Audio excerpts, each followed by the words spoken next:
बुधवार की रात थी। शहर से दूर एक छोटा सा बाली स्टेशन। दिन में यहाँ थोड़ी चहल पहल रहती थी और रात होते ही पूरा इलाका सुनसान हो जाता था। रात के 12 बज रहे थे और तभी वहां कुछ ऐसा हुआ जो आने वाले कई सालों तक लोगों की यादों में कैद रह गया। उस रात स्टेशन के प्लेटफॉर्म पर एक आदमी बैठा था जिसका नाम था रमेश। वो दिल्ली से गांव लौट रहा था, लेकिन आखिरी ट्रेन छूट गई थी। स्टेशन पर बस वो अकेला था। हवा में अजीब सी ठंडक थी। तभी रमेश ने कुछ सुना, एक धीमी आवाज, जैसे कोई उसको पुकार रहा हो। रमेश चौकन्ना होकर उठा। आवाज स्टेशन के पीछे की दिशा से आ रही थी। वो धीरे धीरे स्टेशन से बाहर निकला और देखा प्लेटफॉर्म के कोने पर एक पुरानी टूटी हुई कार खड़ी थी। वो कार वहां क्यों थी, इसके बारे में किसी को कुछ पता नहीं था। रमेश कार के करीब पहुंचा। हवा अचानक और ठंडी हो गई। उसने देखा कार का शीशा टूटा हुआ था और अंदर धूल और जाले भरे थे।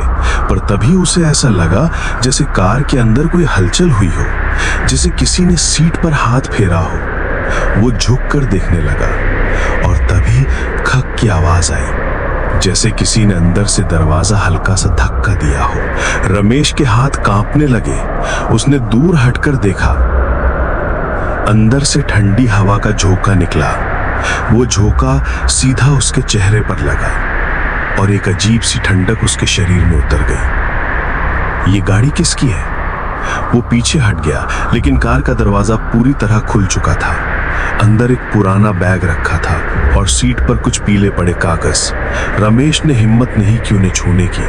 वो पीछे हटते हुए स्टेशन की ओर लौट गया। अगली सुबह सूरज निकल चुका था। रमेश ने स्टेशन के चौकीदार हरीश से पूछा, भाई, स्टेशन के पीछे जो पुरानी कार खड़ी है वो किसकी है? उस कार का नाम मत लो। क्यों, क्या हुआ? अब करीब 10 साल पहले इस जगह पर एक हादसा हुआ था। एक फैमिली की कार ट्रक से टकरा गई थी, जिसमें पति पत्नी और उनकी छोटी बेटी तीनों की मौत हो गई थी। उस वक्त बारिश हो रही थी, बिजली गिरी, कार आधी जल गई थी। तब से ये कार स्टेशन के पास ही छोड़ दी गई, कोई छूता तक नहीं। रमेश के रोंगटे खड़े हो गए। हरीश ने और कहा, अब कहते हैं बुधवार की रात उस कार से किसी के रोने की आवाज आती है और जिसने भी करीब जाने की कोशिश की वो बीमार पड़ा या गायब हो गया। रमेश चुप हो गया, लेकिन उसके भीतर डर से ज्यादा जिज्ञासा थी। उसने तय किया आज रात वो उस कार का सच जानेगा।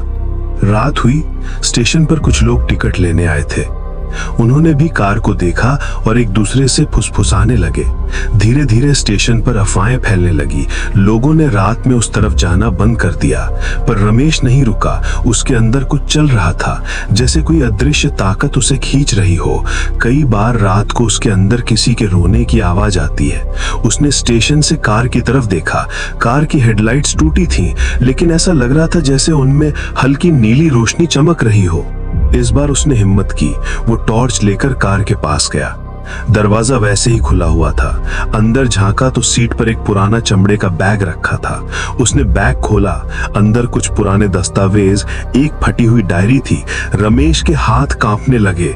उसने डायरी खोली। पहले ही पेज पर लिखा था, अगर कोई ये डायरी पढ़े तो सच जानने की कोशिश जरूर करना, हम निर्दोष हैं। रमेश की सांसें तेज हो गईं। अचानक कार के अंदर से हल्की सी सुबकने की आवाज आई। वो पीछे मुड़ा, कोई नहीं था। रमेश घबरा गया। वो बाहर भागा, सीधे स्टेशन के प्लेटफॉर्म तक। रमेश ने हिम्मत जुटाई और दस्तावेजों को स्टेशन मास्टर मिश्रा जी को दिखाया। मिश्रा जी ने फाइल उठाई और धीरे धीरे पढ़ना शुरू किया। दस्तावेज एक केस फाइल थी जिसमें लिखा था कि कार के ब्रेक फेल नहीं हुए थे, बल्कि किसी ने जानबूझकर कार से छेड़छाड़ की थी। इसका मतलब वो हादसा नहीं, मर्डर था। हत्या मगर किसने की? यहां लिखा है किसी बिजनेस पार्टनर के साथ झगड़ा हुआ था और उसी दिन ये फैमिली गांव लौट रही थी, लेकिन ड्राइवर गायब हो गया था।